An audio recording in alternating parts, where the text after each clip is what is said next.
Hello everyone, welcome back to On the Fly. Today I'm bringing you the official Team USA 4 Nations Faceoff roster. This has been official as of about 10 minutes now, so let's talk about it. So this team is an interesting one, right, where they know they're the best in this tournament coming in. There's really no way to mess this up. Did they mess it up? I'd like to say they might have messed this one up, and let's talk about it first, right? So we'll put it up. This is their team, starting with the 6 players already named. So that's Matthews, Eichel, Tkachuk. That's Matthew Tkachuk. On the defense side, McAvoy, Hughes, and Fox. Players added, of course, Brady Tkachuk, JT Miller. We'll see if he's able to play. That's a quick note. Might be able to.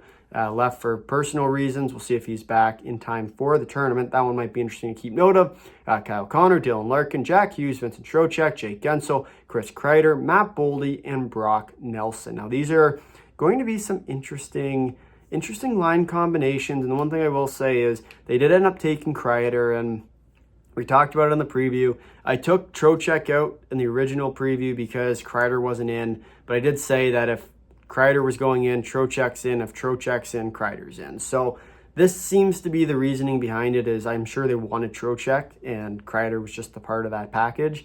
But still, very interesting to see that they didn't go with, Jason Robertson or Clayton Keller or Tage Thompson. Obviously, I think Nelson kind of knocked out a guy like Tage Thompson. But the fact that Jason Robertson wasn't in was one that kind of took me by surprise. In many ways, I was expecting, Robertson to come in. You sort of, Nelson comes out, and then you shift everyone else down. So it's, Trocheck, Kreider, and Robertson in this lineup instead of Nelson. But that one was a surprising one for me. And I think, the U.S. is kind of going with that more veteran-ish route, especially with this team. You can kind of see it. But still, I was shocked to see that they didn't go the all-talent route like they very well could have. And we'll talk about the defense now. You got McAvoy, Hughes, Fox, Slavin, Werenski, Faber, Hanifin. That's pretty good.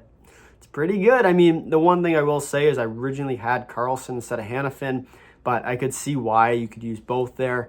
In my eyes, I just like Carlson better as the full defender, but Hanifin's still pretty good, and I would not be surprised if this is the best defense core. Obviously, you guys can let me know down in the comments, but I think from what we've seen at this tournament so far, in terms of Sweden, we'll get to them in the video coming out, and probably, half hour after this one, depending on when you're watching it, it's probably already out.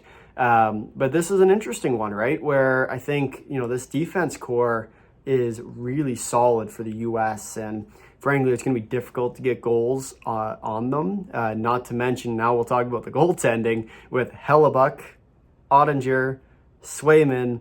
Feels like we're talking about a U.S. dream team right now, and it's scary. As the resident Canadian, you can see the jerseys, the flag, the sweater, the hat. It's scary, and this team is very, very solid. And I will say, the one thing I am interested about for this U.S. team is, can they perform on the big stage together? Obviously, you bring in a lot of star power, and I think this is one of the main reasons I'm trying to draw some logic here to their moves, which is why you don't see guys like Cole Caulfield or Robertson or Thompson or Keller, because they kind of have that, star power ability, but they don't need more stars. They need team guys, and I think that's where they're going to go. I'm going to draw that conclusion. I'm not sure if I believe it. I think I'm just making stuff up personally.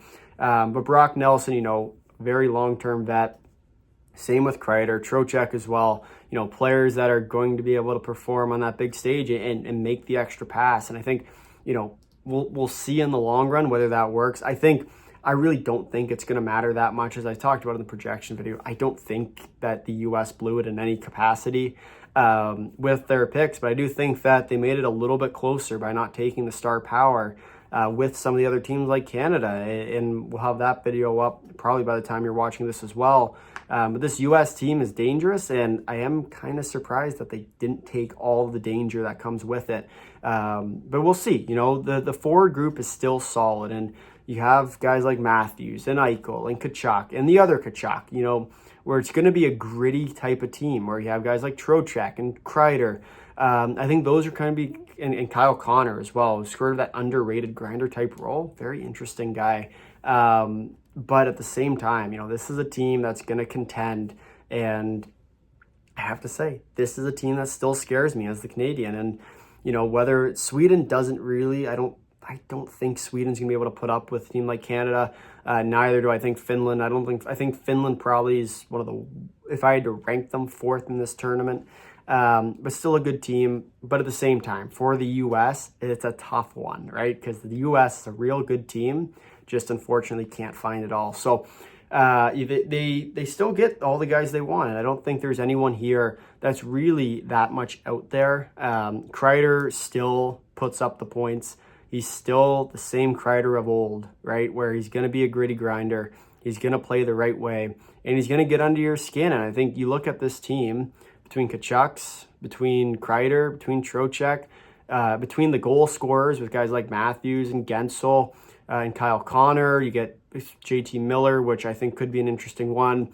The one thing I am doing in all of these videos is mentioning sort of the one player that could get in if someone did get injured on the roster or unable to participate, like potentially JT Miller, depending on how long the indefinite personal leave is, could be a player that steps in. And I think it's a no-brainer that it's Jason Robertson or it's Tage Thompson. I mean, Clayton Keller's there too, could be. Or it could be a player completely off the list, and it could be someone, who gets hot at the right time coming into the tournament, because I think is one of the best parts about this tournament that's most interesting to me, is that you take the players who you have to kind of predict are going to get hot at the right moment in the tournament coming into February, versus, right now where that's one of the hardest parts about the goalies, and we just talked about that with Canada, is, how difficult it is to pick the hot goaltender when they're all basically the same, right? They're all technically the same in terms of skill level. You have Aiden Hill, Binnington, they took Montembeault. You also have Stuart Skinner to choose from, Logan Thompson, Joey Decord, who's still a question mark, but all these players, who are you going to pick? And that becomes the problem for this, for the tournament, because you always want to pick the hot goaltender coming in, but you really don't know who that's going to be until the very end. And unfortunately, the 2 months are going to really hurt Canada, I think, in that respect. And I think it's really going to help a team like the U.S., where they have the ability to, have this team without having to pick the guys who are hot. And you get the goaltending situation with Hellebuck and Ottinger and Swayman. Swayman's had a rough start to the year. I mean, the one guy Will mentioned, that Thatcher Demko is hurt right now, which is why he isn't on the list. If I had to guess, he'd probably end up replacing a guy like Jeremy Swayman if he was healthy. But still, time will tell on that. And then for the defense, I sort of talked about it already. I think John Carlson will be the next guy up. If not, Jake Sanderson from Ottawa is another guy who I think could really step into the role for the defense. Say a guy gets hurt, sort of fill in that void in terms of the defense. But all in all, this is a solid U.S. team, and you're really not going to go wrong picking from the roster and the ability to pick from the pool that the U.S. had. So it really doesn't surprise me to see this U.S. team still be good no matter what. I'm trying to find issues with it, poking as much as I can to find something. But at the end of the day, this U.S. team is poised for danger, and they're going to do just fine in this tournament. If you made it this far in the video, thank you for watching. If you'd like to drop a like, if you really like this, you're subscribing, tell all your friends and comment down below your thoughts on Team USA. Until next time, see you.